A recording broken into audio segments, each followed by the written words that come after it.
Hi everyone! Once again, good evening and of course, happy 60th birthday kay Papa.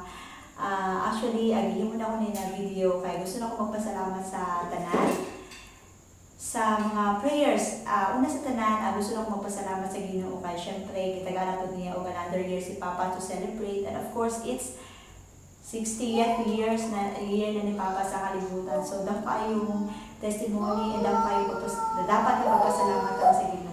It's a gift from God sa edad niya 60, no? So, blessed kayo si Papa to have that year.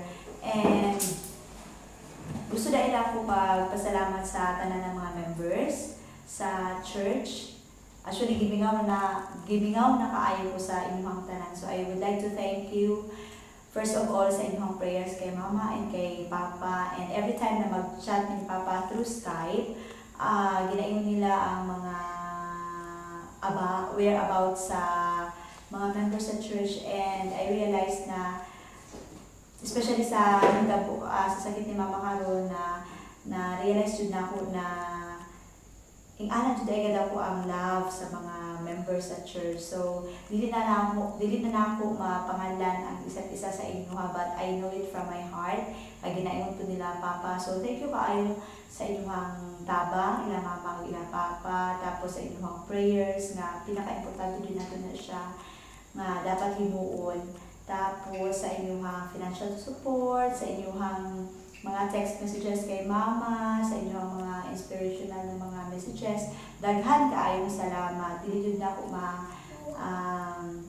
express kung paano ko pasalamat sa inyo, but I hope that through this video malipay pud mo, and sa pa ba, I hope na magkita ta puhon. Actually, gusto na ko i-surprise si Papa sa iyong 60th birthday. Mubalik na ako og ticket, but I believe na naabot yung mas plano si Lord na mandili pa ko makauli. So, I hope kay Mama nga ayun mo si Mama sa Ginoo, and kami din sa Thailand.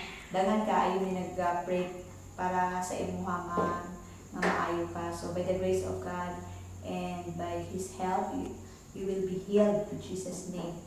And karong gabi sa ika-60th birthday ni Papa, I pray na ang iyang mga prayers ma-answer na Lord, tapos ang iyang mga desires sa pagkakulit matuman po.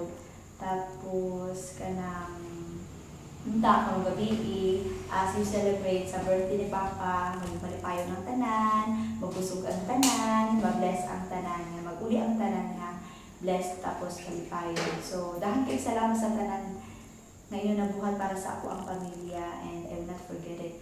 Tapos magkita-kita lang dito na. So God bless everyone. Have a good night. Bye.